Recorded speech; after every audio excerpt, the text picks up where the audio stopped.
Hello everybody, myself Prasanta Mukhopadhyay, faculty member Electrical Engineering Department, Greater Kolkata College of Engineering and Management. In our last lesson of Unit 3 of Electrical Machine 2 subject, we have covered up the Unit 3, the last portions of Unit 3, that is of induction machines. So in the last lecture we have discussed about the operations of induction machine as generator, its self-excitation process, and doubly fed induction machines. Okay, today in this class, so we'll start a new unit of single phase induction motors. So basically in this unit we'll discuss constructional features of double revolving field theory, equivalent circuit, determination of parameters, split phase starting methods, and applications of single phase induction motor.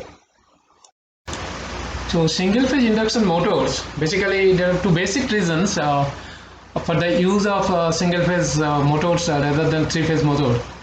First one is for the reason of economy. Most houses, offices, and also in rural areas supplied with single phase AC, as per requirement of individual load items are rather small. And secondly, the economics of a motor and its branch circuit. So fixed load requiring not more than 500 watt, that is 0.5 kilowatt, can generally be most economically with single phase power and single phase motor. Single phase motors are simple in construction, reliable, easy to repair, and comparatively cheaper in cost, and therefore find wide use in fans, refrigerators, vacuum cleaners, washing machines, other kitchen equipments, tools, blowers, centrifugal pumps, small farming applications, etc. So because of these reasons, motors of comparatively small rating, mostly in a fractional horsepower motor or fractional kilowatt ratings, are manufactured in large number to operate on single phase AC at standard frequencies. And indication of the number of such motors can be had from the fact that the sum of total of all fractional kilowatt motors in use today far exceeds the total of integral kilowatt motors of all types. So that is the basic reason to say of use of the single phase motors and single phase induction motors particularly, and that's why this is a very important topic to be learned. And say now we'll talk about the types of single phase motors. So basically single phase motors may be of these following types. First one is split phase motors, so that may be again divided into resistance start motor, capacitor start motors, and power split, that is single value capacitor motor, two value capacitor motor, etc. And secondly, it is shaded pole induction motors. Third one is reluctance start induction motor, and fourth one is repulsion start induction motors. So this is actually single phase induction motors. In this say opportunity, we can talk about some other single phase motors like commutator type, that is which having commutators in their construction, and these are known as the commutator type single phase motors. These are basically repulsion motors, repulsion induction motor, AC series motor, universal motors, etc. Another single phase type motors are there, that is single phase synchronous motors, and that is again divided into reluctance motor, hysteresis motor, and sub-synchronous motors.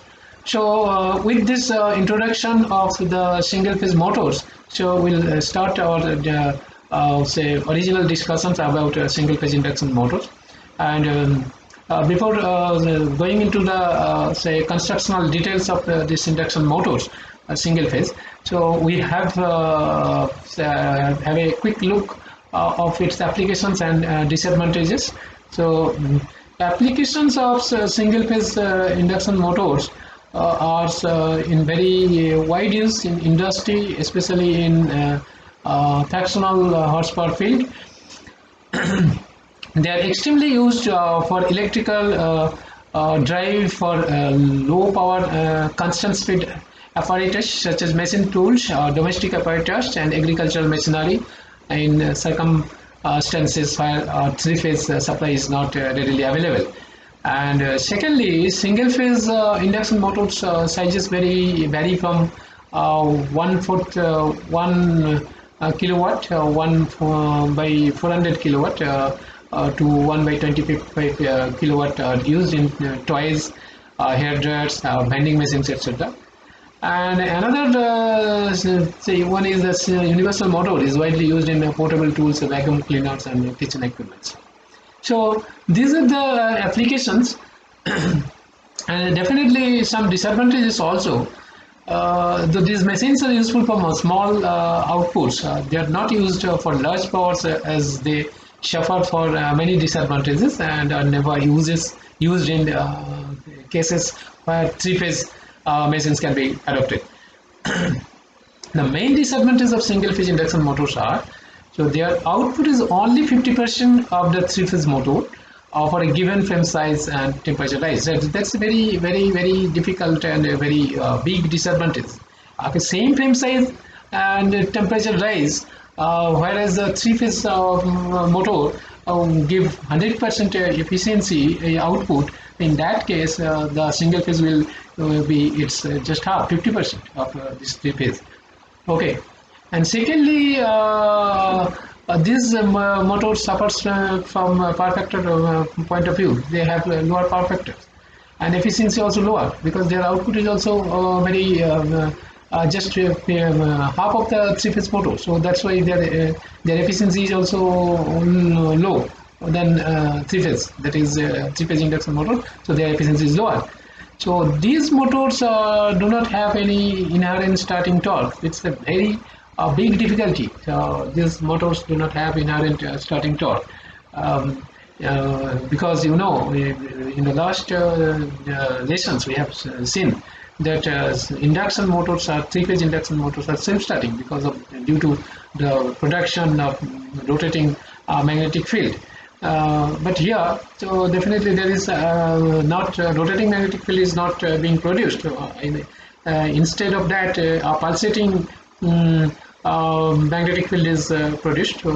So that's why they don't have inherent starting torque. And more expensive than three-phase motors of the same output and low overload capacity. So these are the very disadvantages of single-phase induction motors, of the single-phase motors. So with this, we'll move to the construction of single-phase induction motors.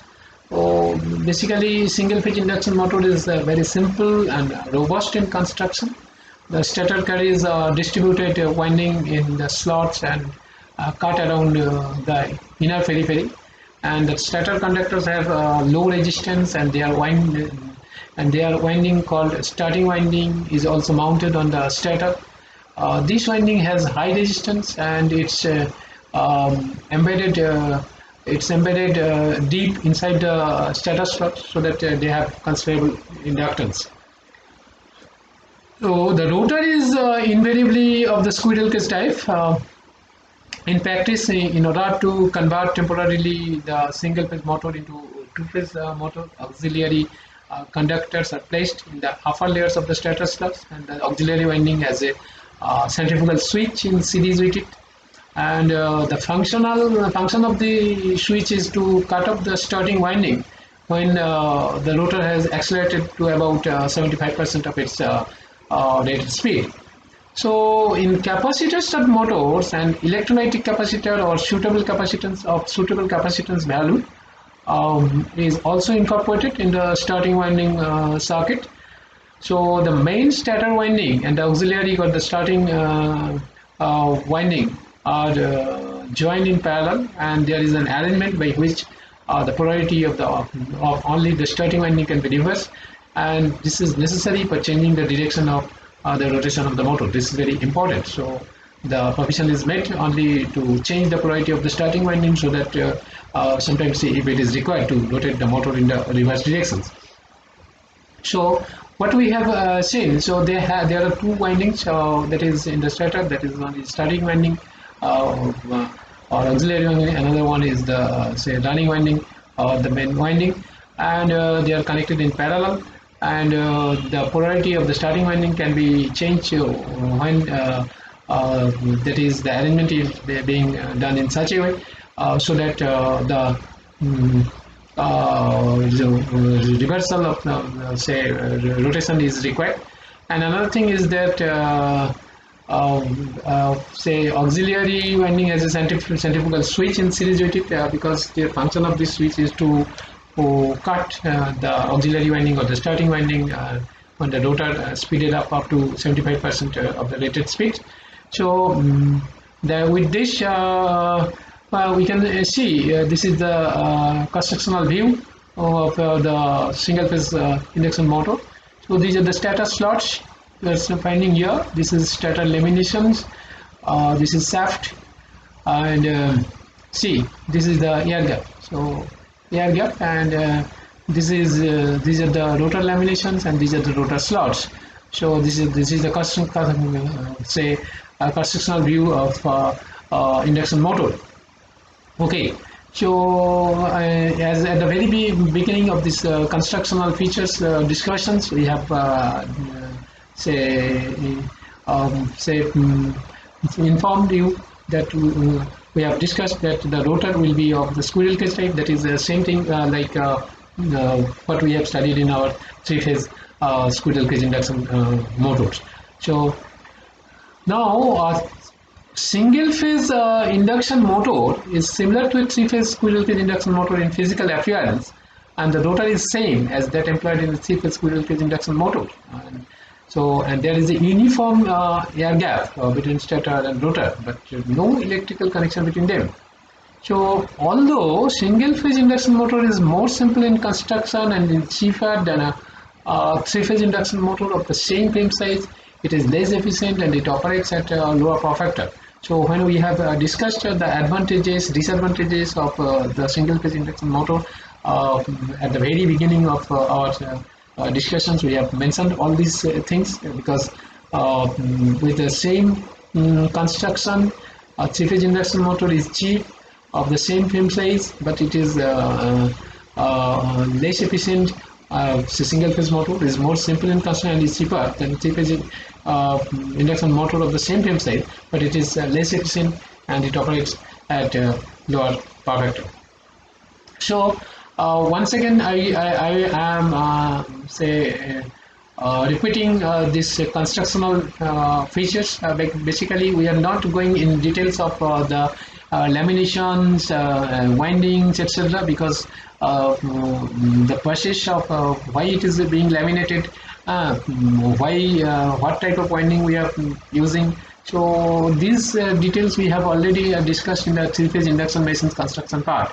So not to go into the details of this construction. So we can simply say the stator winding are two parallel windings. One is auxiliary winding, which is responsible for the starting purpose, and another one is the parallel winding, say running winding or the main winding. So auxiliary winding, this actually auxiliary winding has high resistance and is embedded deep inside the stator slot, so that they have considerable inductance, and the rotor is in squirrel cage type.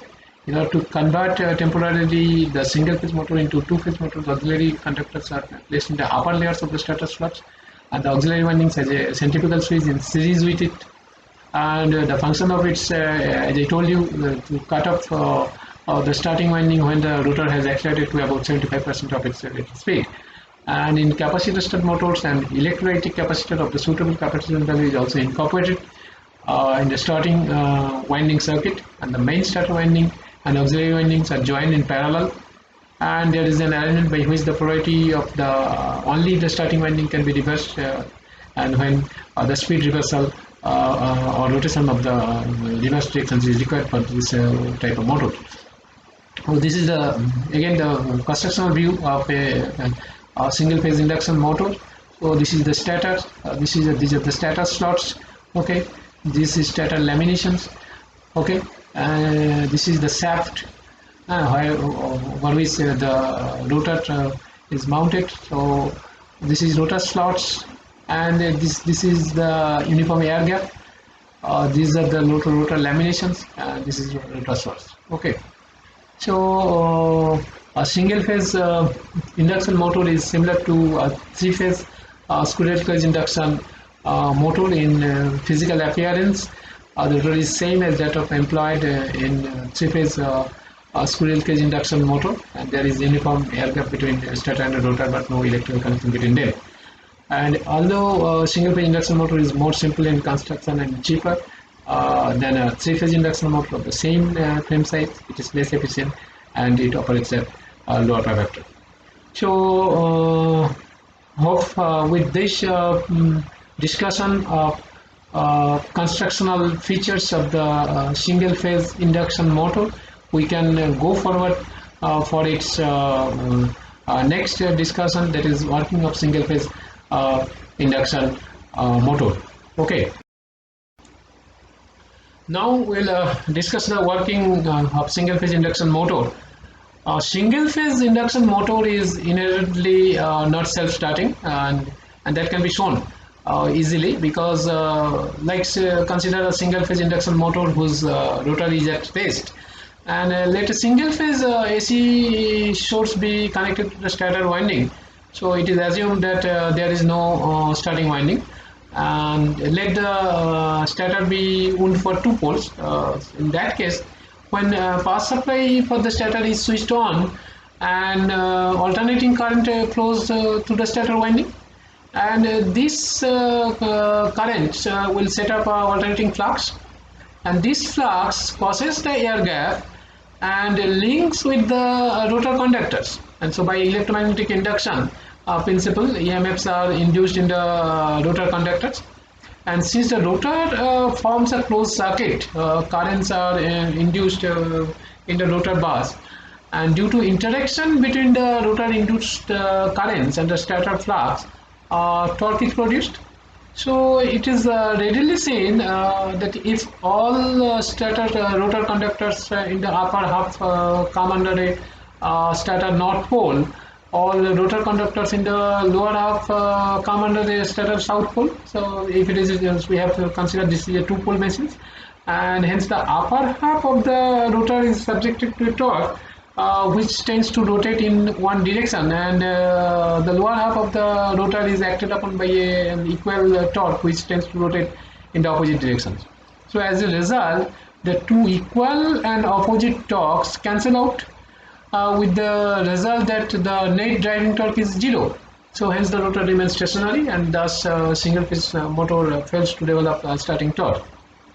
Once again I am repeating, let us suppose a stator winding is a single winding, it doesn't have any starting winding, and consider this motor is a two pole machine. Now if we provide AC single phase AC supply to the stator winding, so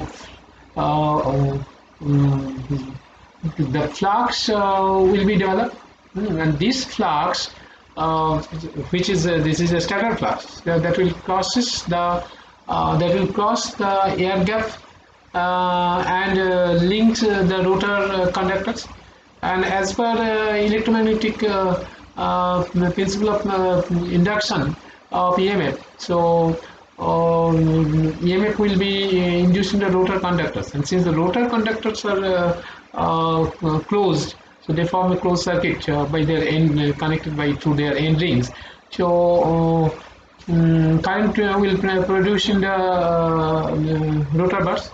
So the scenario is like that. The rotor is the current carrying conductor here. So there is rotor current is being flow to the closed rotor circuit, and there is a magnetic field or flux. This is a stator flux. So these two will interact, and as a result torque will be developed. So the conductors rotor induced conductors which are in the upper half will be under say stator north pole, and they will develop a torque, and they will try to rotate in one direction, and the lower half of the rotor will also develop equal and opposite torque, because since they will try to rotate in the opposite directions. As a result, two equal and opposite torques cancel out each other, and net torque will be zero. So there will be in that case there no starting torque will be developed, and that's why it is not self-starting. Okay, so this is inherently not a self-starting motor. Okay, now so this argument can be justified for any number of stator poles and the polarity of the stator winding, and the net torque acting on the rotor at standstill is therefore equal to zero. So but if in any way, if the rotor is in motion in any direction, and when supply for the stator is switched on, it can be shown the rotor develops some more torque in that direction, and as a result the net torque then would have not been equal to zero. It will be a non-zero value, and under this its impact, the rotor would speed up in its direction. So this analysis of the single phase motor can be made on the basis of two theories. Both the theories are more or less the same, but we will confine our discussions only of one theory, that is double revolving field theory, and another one is the cross field theory. So both the theory yields more or less same result. So but the double revolving field theory is mostly used for the explanation, and we'll discuss this double revolving field theory right now. So basically this theory make use of the idea that an alternating uniaxial quantity can be represented by two oppositely rotating vectors of half magnitude. Once again I am repeating. So this theory makes the use of the idea that an alternating uniaxial quantity can be represented by two oppositely rotating vectors of half magnitude. Clear? And accordingly, an alternating sinusoidal flux can be represented by two revolving fluxes, is equal to the half the value of the alternating flux, and each rotating synchronously, that is synchronous speed equal to 120 f by p. Now if f is the supply frequency and p is the number of poles, so these two alternating flux rotating in synchronously in opposite directions. Okay, so this is shown here in this figures. Okay, this is the flux. So it can be represented into two component, A of magnitude maximum magnitude pi m by 2, and another one is B of maximum magnitude pi m by 2. A is rotated in these directions. If it is anti-clockwise direction, B is in the clockwise directions. So we can say so that alternating if we say the alternating flux have a maximum value of phi m, its component fluxes, as I told you, A and B will each equal to pi m by 2, revolving in anti-clockwise and clockwise direction respectively. That is A in anti-clockwise direction and B in clockwise direction. Okay, so after some time, when A and B would have rotated through an angle plus theta and minus theta, okay, so resultant flux will be in that case how much? So this resultant flux will be 2, actually pi m by 2 cos 2 theta by 2 into 2, so that is it will be coming to phi m cos theta. Clear? And after a quarter cycle of rotation, fluxes A and B will be oppositely directed at It is shown here. Okay, clear? And the resultant flux in that case will be how much? It will be 0. Okay, so now after a half cycle, fluxes A and B will have a resultant. How much? It is minus 5 by 2. 5 by 2 minus 2 into 5 by 2, that is minus 5. So after 3 quarters of a cycle, again the resultant is 0. Okay, so and it is shown here. Clear?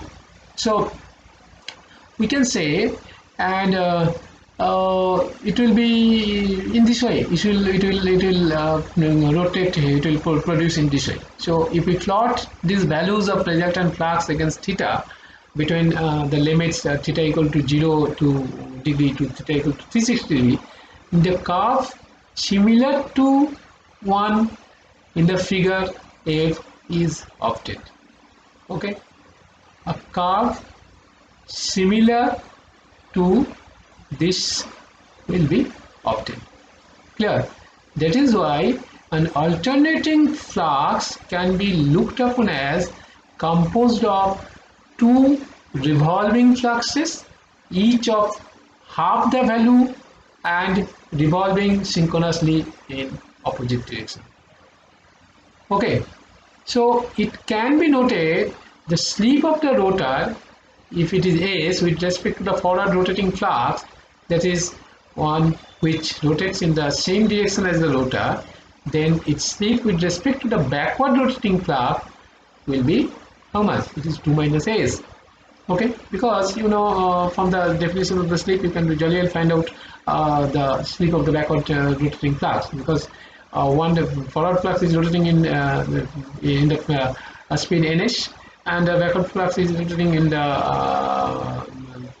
minus ns. Okay, so if you calculate then the slip for the forward and the backward flux, for if forward rotating flux slip is S, so it will be definitely 2 minus S, because ns minus of minus ns. So in this way you will be able to find out the flux will be a backward rotating flux will be 2 minus S. Okay, so each of the two component fluxes while revolving around the stator cuts the rotor, induces an EMF, and this produces its own torque. So obviously the two torques called forward and backward torques are oppositely directed.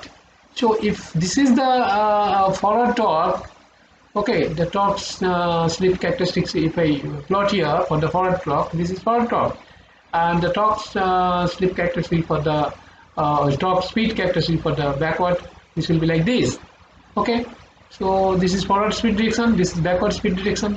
So this is the forward torque due to the forward field, and this is the backward torque due to backward field. Clear? Okay, so each of these two component fluxes while revolving under the stator cuts the rotor, induces an EMF, and this produces its own torque. And obviously the two torques called this forward torque and the backward torques are oppositely directed, so that the net or resulting torque is equal to the difference of these two torques, and this will be like this. This is the resultant torque. Okay, so the torques, this is the torque speed characteristics of both the torque, and this is the resultant torque. Okay, so now power developed by a rotor, if it is PG, so we can we have already seen, let's see in our earlier discussion in the three-phase induction motor. So it will be 1 minus S by S into, so rotor induced current square into R2. Clear? So it will be 1 minus S by S I2 square R2. Now if N is the rotor speed in RPS, revolution per second, then torque is given by how much? So it is 1 by twice by N, 1 minus S by S I2 square R2. Now N is how much? N is Ns into 1 minus S. So put this value, therefore torque will be 1 by twice by Ns I2 square R2 by S. So if this is the constant, if we take it as a constant, so it will be, suppose it is k, in k I2 square R2 by S is the developed torque. Okay, now hence, so if we put these equations in case of forward and backward torque, okay, so then the forward torque can be represented as k I2 square R2 by S, and backward torque should be equal to minus k I2 square R2 by 2 minus S. Clear? So therefore, if we put it in the synchronous watt, so this will be like this. So TF is equal to I2 square R2 by S synchronous watt, and TB equal to minus I2 square R2 by 2 minus S synchronous watt. Therefore, total torque will be how much? It will be the summation of this forward torque and backward torque. Okay, so this is shown in this figure. In this figure, okay, this is the resultant torque. Clear? This is the summation of, at each and every point, if we sum up this forward torque and backward torque, we will get the value of the torque at that particular point. Okay, so this shows that the total torque, so that both the torques and the resultant torque for slips between 0 and plus 2, and this is shown in figure. So that is figure G, that is shows both the torques and the resultant torque for slips between 0 and plus 2. See, this one. Okay, now 0, and this is here, it is plus 2, so slip will be like this.